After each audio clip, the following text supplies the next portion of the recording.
Shalom, everybody. This is Brian Newman from Shalom to Your Heart, the TV station. Here is CTN, Chattanooga, Cleveland, Athens, and I'm here with Pastor Jonathan Brown from Nehemiah Restoration Fellowship here in Cleveland, Tennessee. It's 1826 Dalton Pike, Southeast, in the Jerusalem Acres building, and they meet 3 p.m. every Saturday if you guys ever want to come by, and the website is nrfcommunity.org. And we're talking about Hanukkah, which just passed. But it was a good time, so you guys got 12 months to prepare for next year. So Jonathan and I both been keeping Hanukkah for quite a while now. We are believers in Jesus, Yeshua, but we celebrate Hanukkah every December, and he's been doing it a lot longer than I have. So tell us, what is Hanukkah? All right. Well, in brief, the word Hanukkah is a Hebrew word. It means dedication. We find it in some places in the scriptures, in the Hebrew Bible, what is most commonly called the Old Testament. We don't see a reference to the Feast of Hanukkah or the Festival of Lights, the Festival of Dedication, because it didn't happen yet. So it occurs, its origin is really around what we call the intertestamental period. So the end of the Old Testament, but before the start of the New Testament. It was at a time when the empire of Alexander the Great had fallen apart, and his generals rose up and each took a piece of his kingdom. And the Seleucids, really the Greeks, came in to Judea, and they defiled the temple. And so the time of Hanukkah was when there was sort of a regathering of sort of a Jewish military. They retook the temple, and so they rededicated it after it had been broken down, after it had been defiled. They rededicated it over an 8-day period. And so this word for dedication that we find is what they did within the temple. The biblical precedent for Hanukkah that we see is from John chapter 10. So we see it in the Gospels. In most Bibles, it's translated in such a way that it'll say that Jesus was present in Solomon's porch, and it was the festival of dedication. Right? But again, in English, that festival of dedication, well, it's actually Hanukkah. Yeah. So it's actually in there. We just don't see it because we're so far removed from how people spoke and thought, and or even from just Jewish vocabulary or Hebrew vocabulary. And being sort of removed from the Jewish vocabulary, the Hebrew terminology, and also kind of the difficulty there when it crossed languages. You know, Hanukkah is a Hebrew word, but the Gospel of John was written in Greek. So we end up with it in English, and then we read it in English, exactly, yeah. So is the Feast of Dedication, which is Hanukkah, it's also called the Festival of Lights. Was there any other names, or that's the main two? It's primarily those two, yeah. Originally, again, we're talking kind of 2nd century BC was when this event with the Greeks happened. And so originally it was known as the Festival of Dedication. They turned it into a festival to commemorate each year the retaking and the repurifying of the temple. At some point later after that, we don't know the exact date, but it started to be known as the Festival of Lights. It started to be known as that relatively early, at least by the 1st century, because the Jewish Roman historian Josephus calls it the Festival of Lights. Yeah. So at least around the time that the Gospels were being written, it was already known at least by both names. And Josephus was around 70 AD when he was after he survived that and wrote the histories. Yeah. Josephus was a Jewish man that was kind of adopted into the Roman military. Just after the fall of the temple in 70. Because I was thinking it's kind of like Jewish 4th of July, or maybe all believers 4th of July, because that's when they declared their independence from tyranny. I mean, and Antiochus, the Greek guy who came in, he was like sacrificing pigs in the altar and throwing women and children off the walls of the city, and terrible stuff. And there was it a priest that kind of put a stop to it, and him and his sons, and they all kind of started a militia, basically? Yeah, there was a priest of the line of Aaron he was named Matthias, right? Or in most English Bibles, again, we would see that name as Matthew. Yeah. But there was a priest known as Matthias. And yes, he and his sons were kind of like, we've had enough. Yeah. We're not gonna tolerate this. And so that's when they rose up, they retook the temple and fought back, and actually surprisingly well. And it even surprised the Greek army, because here you had this sort of remnant of the greatest empire in history, right? Alexander's remnant. And this small little Jewish revolt is somehow fighting back and actually retaking and reclaiming their own land. From the entire empire. This is the most powerful empire in the world. It's like the colonial era. We had, the Patriots are fighting the Minutemen, where the, rifles are fighting the entire British Army, which is the most powerful army in the world at the time. And it's almost like a movie like The Patriot or Braveheart, William Wallace against the entire English army, because there's just to get a picture of how outnumbered they are, how outmanned they were, how much more technology and resources the Greeks had than the Jewish people had. So it's a miracle in itself they survived. Then you get to the miracle of the oil later on. And so the oil thing, how did that come about with the oil and the hash browns and the jelly donuts and all the rest that's assorted with it? Yeah. So later on, again, this all happened during the intertestamental period, about 2nd century BC. Later on, there was record of a sort of a miraculous story. And we don't really know when this legend, if this is dated all the way back to when it did happen. Yeah. We don't have a record of this story until a few hundred years later in a collection of Jewish writings of the rabbis known as the Talmud. But it tells of a story that's known as the miracle of the oil, which says that when the Maccabees is the name of this group of the sons of Matthias the priest, right? They're often called the Maccabees. It was actually a nickname for one of his sons, Judah. Does that mean the hammer? Maccabee is Hebrew for hammer, yeah. So they kind of a nickname, Judah the Hammer, right? Almost like a battle name. Yeah. And so we have A great wrestler. Yeah. Well, he won. Yeah. And there's that.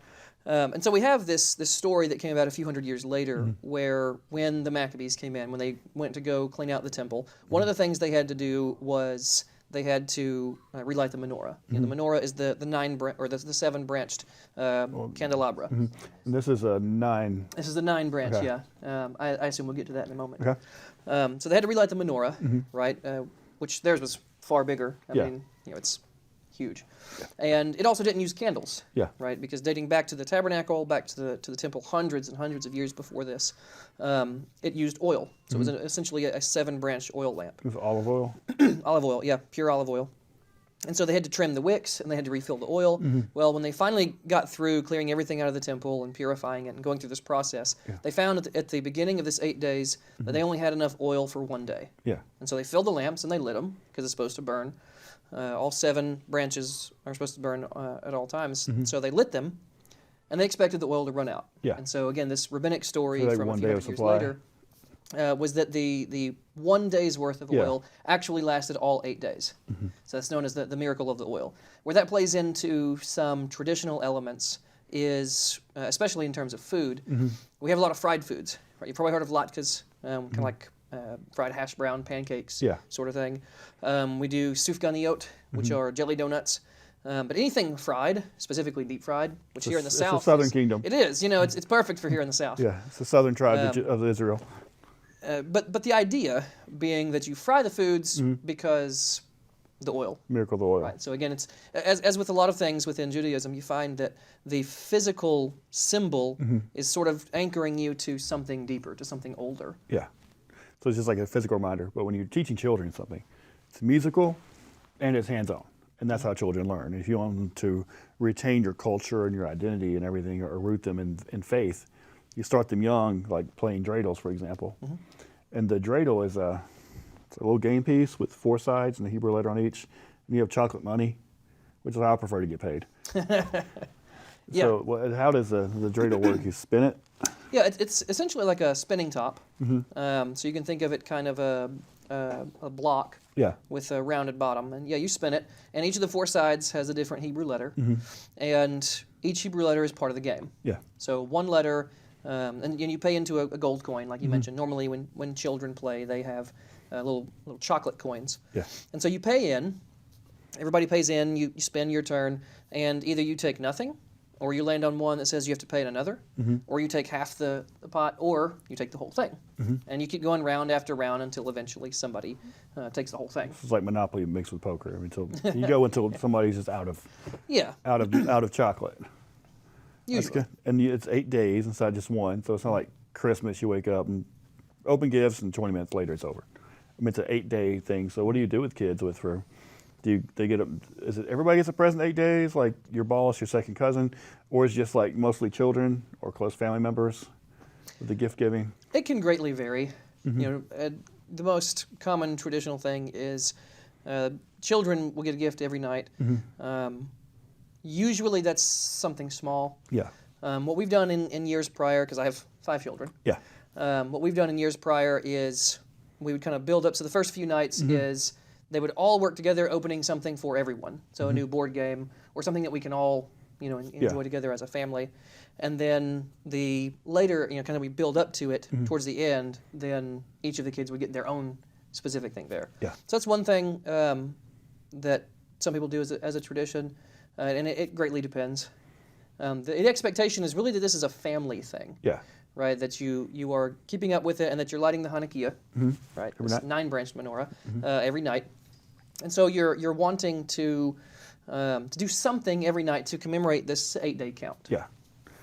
So it's like a big grandparents come over, cousins. It's a big thing, and it's 8 days. So it's not as materialistic as maybe Christmas might seem, because it's small gifts. You have 8 small gifts. Like you might go to Five Below, the Dollar Tree, or something, and get 8 small things. But there's not just this 20-minute extravaganza. Whoever got the biggest thing.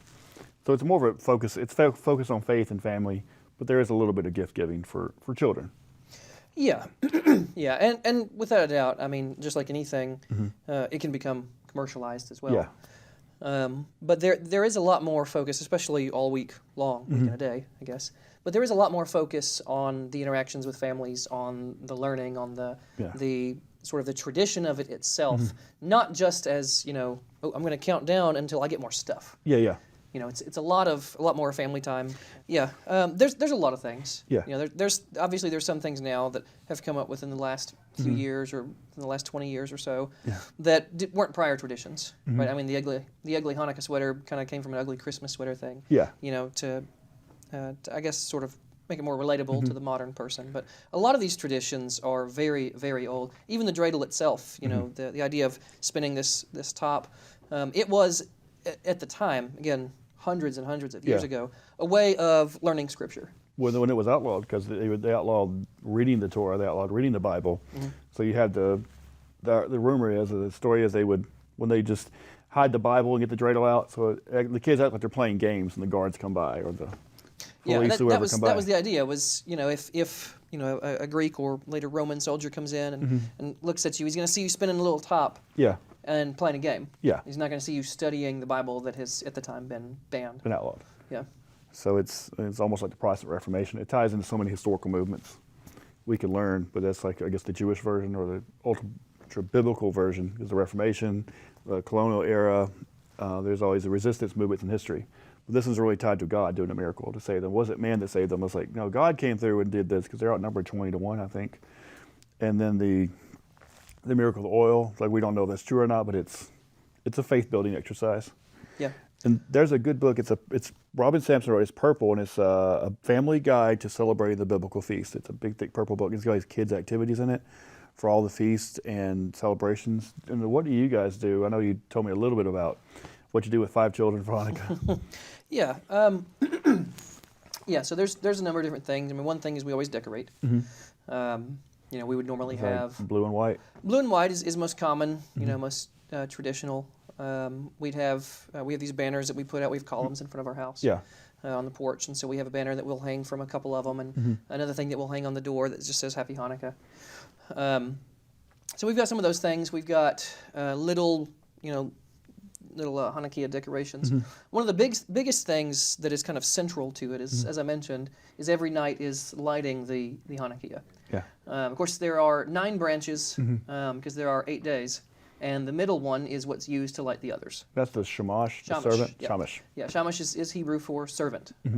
There's also one of those on the 7 branch, like the temple menorah. But traditionally, you'd light the middle one, and then you use the middle one to light the others.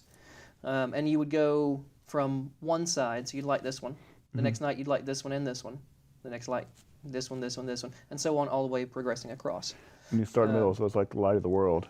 And you just keep, and that lights all the other lights. And there was actually a debate that kind of touches on in around the 1st century, about contemporary with the time of Yeshua, between kind of the two top Jewish rabbis at the time was Hillel and Shammai, over do you light an additional one every night, or do you start with all of them and take one away every night? And so one of them said that essentially you would start with the whole thing, and you would slowly take them away. Each night you'd light fewer. Yeah. But Hillel won the debate by saying that light should always be increasing. Light should be causing more light. You should not be decreasing. Because in Judaism, the entire focus is light and life.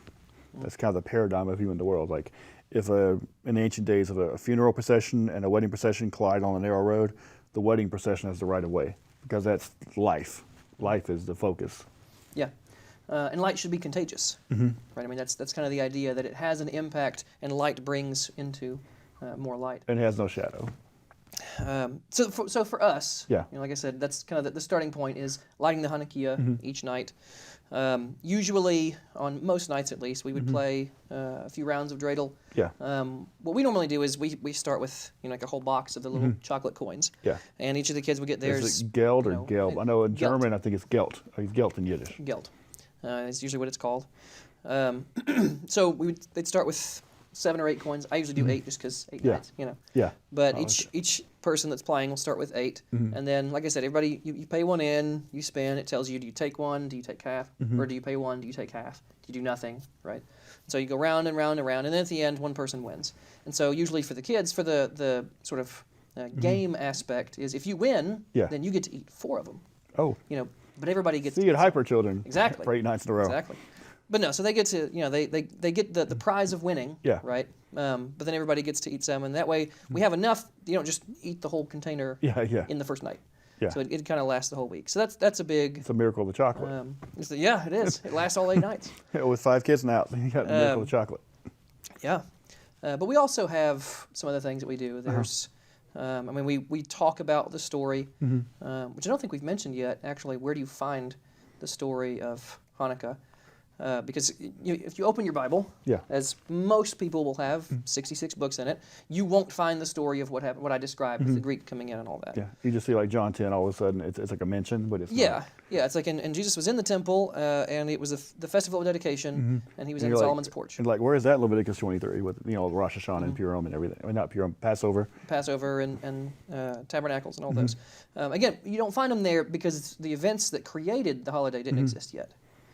Right. It's kind of like nobody celebrated 4th of July before 1776 because the events hadn't taken place yet. But we actually find the largest account of the whole ordeal is found in the book of 1st Maccabees. Yeah. It's considered apocryphal.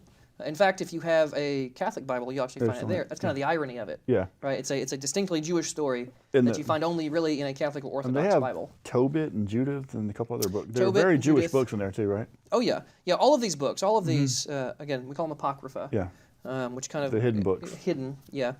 And these were all books that if you had one of the original King James that were printed in 1611, you had these books in there. Oh, they're in the King James? They were in the original 1611. So they came King out James. later in the other Protestant books. They were removed. In some instances, they were removed because of printing cost. Yeah. Right. If you added these extra, depends on which ones, usually 12 to 14 different books. Yeah. It makes the Bible a lot bigger. Right? It adds a lot of extra. And printing was astronomical. Yeah. So it made it a lot more expensive. And these were books that are, they're called apocryphal. They're also sometimes called deuterocanonical. Yeah. Which basically, if you think of the Bible as canon is 66 books, deutero means secondary. Yeah. Right? So second canon. So it's kind of a separate list of Bible books. Light, like a diet Bible. Yeah, kind of supplemental. Supplemental. Yeah, I like that term. So First Maccabees is one of these. There are 4 books that are known as books of Maccabees. The second one retells a lot of events. It was written a little bit later. Yeah. It retells a lot of the same events. Third and fourth actually offer different stories that relate to the same period of time, and that's really why they're still labeled books of Maccabees, is because they still relate to that same period of time when there was so much heavy oppression coming in from. Again, the remnants of the Greek takeover of Judea. There's a rumor, I haven't really checked into it much, I saw the quote once, where one of the kings of the Spartans, because in the movie 300, the Spartans are fighting off the Persians at the same time the same Spartans were in 300, but there's a different time frame. Excuse me. He writes a letter to the Jews and the Jews were later him saying, "Hey, we're cousins. Come help us out." I haven't looked into it, but it's like an interesting historical note. But there's 4 Maccabees. I know it's not the first one. The first Maccabees tells like Hanukkah. First so there's Maccabees, these later retellings where they just kind of add to it. Yeah, First Maccabees is largely the telling of, again, Matthias and his sons, and they were priests. Yeah. Right? They were priests of the temple. And it's kind of a historical recounting of the events of what led up to them retaking the temple, as well as a little bit of the fallout. Yeah. Obviously they took it back, and suddenly Antiochus Epiphanes IV, who was the Seleucid ruler at the time. Or Epimanes and Antiochus against the crazy man, the appearance of craziness, lunacy. But there were other leaders at the time as well. Yeah. Right. You have Ptolemy, who was kind of the Greek installed king of Egypt at that time. You had Nicanor is mentioned. Being over part of Syria, and so there's different players here. It got divided up. It wasn't in Revelation. It's the leopard with 3 heads and wings was King Alexander the Great's empire, and Daniel as well. It was Daniel, and it gets divided into three generals, and it takes over the world very quickly. Well, and actually, the events of First Maccabees aligns almost perfectly with some of the material you find in Daniel. I believe 11 and 12, where it talks about, there's the king of the north, and this ruler comes down, and this one moves, and this happens, and all. Yeah. If you read through Maccabees, you can actually almost perfectly map what area this king was from versus his general that came down here. And a lot of things. It's a fascinating study. It's interesting they were priests because, like, the British called the Revolutionary War the Presbyterian War, because all these pastors, the Black Robe Regiment, pastors wore black robes at the time, and they accused the pastors of starting the whole thing, the whole revolution. Like Matthias, they were Levites, they were temple priests, and they're the ones initiating the war because it's so contrary to our thought. Our concept of clergy is not, guerrilla warfare and things, but this is exactly what they did, and some of the Revolutionary War people did. And so, like Hanukkah, like being Christian, how would someone, I guess, find relevance in that, or for their family? I know there's a rumor, a rumor going around that if you look at when John the Baptist was born and Jesus was born and everybody was conceived, that possibly that Jesus was conceived on Hanukkah time, during Hanukkah time, and born like on Rosh Hashanah or Sukkot, which are in the fall 9 months later, because there's that 6-month difference between him and John. But I don't know if you heard much about that or looked into that much. Well, it's like a lot of things. It is a theory. Yeah. And there is reason to give credence to the theory. And it is something that if you're just thinking about it, it would make sense. Yeah, he's the light of the world. Right, light of the world coming into being on the Festival of Lights. Yeah. Right? I mean, that does make sense. He makes references in the Gospels to himself being the temple. Yeah. Right? Because he makes a reference to tear down this temple. In 3 days. He was speaking of the temple of his body. Yeah. Right, it says. So things like that. And how Hanukkah is, again, it's about the rededication of the temple, taking it from where it had been misused or abused, and aiming it back directly at. It's like a great New Year's focus. resolution. His body's a temple, and you could rededicate it to God's service. Yeah, and so for believers today, first of all, I like to point out that again, it's in the Gospels. Yeah. If we had the little bracelet on that said, "What would Jesus do?" He would do Hanukkah. Well, Hanukkah, right? Yeah. I mean, that's kind of a fun one. It is a bit difficult to see culturally for people. I mean, especially in modern day America. Yeah. About the best you'll see is the one little section at Walmart or Target or something, where they'll have like, oh well, here's aisles and aisles and aisles in Christmas stuff, and here's this one little section of blue and white Hanukkah stuff. But we are seeing a little bit more interest in it. Like I said, for one, I think it's the fact that Jesus did it. Yeah. And you see Yeshua there at the temple when there's this huge celebration going on because they did that every year. And there was another commentary read that like they didn't know what to do with the stones in the temple. The pig was sacrificed. I was like, the Messiah's going to figure it out on Hanukkah. So like every Hanukkah, are you the Messiah? Can you tell us what to do with these stones? Because we can't destroy them and we can't use them either. You mean the ones that were defiled when the Greeks came in? Yeah, and they kept them at Solomon's porch. Yeah. So yeah, I mean, there's a lot to be said, I think, for the relevance of it. In our culture, in America, we have this idea of New Year's resolutions, which you kind of mentioned. And it's a time where people will, we mark the time. Yeah. Okay, well, now we are officially transitioning to a different year. Yeah. And we mark that time by being reflective, by saying, you know what, this year I'm going to eat better. I'm going to exercise more. I'm going to be, more patient. I'm going to be last jelly donut, then I'm going on a diet. Exactly. You know what? No, I'll start tomorrow instead. Yeah, start tomorrow. I'll start after the 9th day. That's when I start the Yeah, diet. I mean, and you can look at this, and people obviously have this mind because you can look at statistics of gym memberships. Yeah. You know, it goes through It's the through roof every after January. January 1st. And by June, it's back down. Well, yeah, you know, the follow through is a little lacking, but you know, again, the mindset, people understand the concept Of starting over. of starting rededication. over, and exactly of being rededicated to some new endeavor, some new path. And so Hanukkah is a good point in the year to kind of re-examine yourself, and rededicate yourself. You know, we are told in Scripture that our bodies are symbolic of the temple itself, because the whole purpose of the temple was it housed the presence of God. Yeah. And we, as believers, house the presence of God in the Holy Spirit. And so if we understand that the temple was rededicated to face it back to where, you know, its priority should be, in proper use being worship of the Lord, Yeah. then we can do the same thing with ourselves. And our house and our family. Exactly. And the whole thing. Exactly. It's not something that we should have to do. Yeah. You know, every single year have to rededicate yourself. You But know, we're and all humans, this. so we drift off over exactly. time. And we do. And so this is a good time to be reminded, to be brought back to that sort of spiritual truth. And then Hanukkah was on the 25th day of Kislev, which is 12th month. So it's our last month of December, and the 25th is Christmas. So is the 25th of the Hebrew calendar, which is close, is Hanukkah usually? Well, it's the 9th month. It's 9th month. Oh, that's right, because It's the 25th day of Kislev. Yeah, is the name of the. Because the Adar is the last month. I'm glad you're here. Jonathan's our Hebrew expert. But yes, the 25th day of the 9th month is when it starts. Yeah. And then it goes into it goes for 8 days. So it goes into the next month. So you anybody has a Hanukkah bush or anything like this? Because the accusation is it gets too Christmassy. I mean, I have heard I have seen, I should say, and encountered this idea, which is common American response, right? I mean, we like a lot of different things, and we like to put things together. You know, if you've ever seen somebody make like a pizza lasagna, or like a cheeseburger lasagna or something, like, hey, we want all the things, and we're just going to throw them all together. We don't want appropriate everyone's culture at once. Exactly. Dietarily. So modern Americans especially, there is that tendency to do it. And the Hanukkah bush was essentially the same thing. It was, well, I'll set up a small tree, and I'll put blue and white lights on it. Yeah. You know, and so we have something up. So yeah, I have seen that before. So do you know people that do both? I do. Yeah, I know a few families from a Messianic synagogue that I attended when I was younger that would observe both. Sometimes they run together. Yeah, right? I mean, sometimes overlap. Well, it's like over Thanksgiving this year. I think. Yeah, this year Hanukkah started right. I think it's just 2 days after Thanksgiving. So sometimes it's as early as Thanksgiving or the end of November, and sometimes it's as late in December that part of it runs into Christmas Day as well. The reason for that is because the Jewish calendar is lunisolar, right? It's largely based on a lunar cycle and reconciled with a solar cycle. So whereas in like our standard Gregorian calendar, all the sun and we have leap years. Yeah. Right, a leap year where we'll add an extra day every 4 years.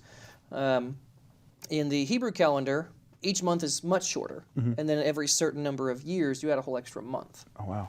So that's why it can shift. That could be a whole show one day. Well, I explain the Hebrew calendar to people. This is Brian Newman from Let's Talk Shalom. We're here 6:30s on Fridays and 2:30s on Sundays on CTN.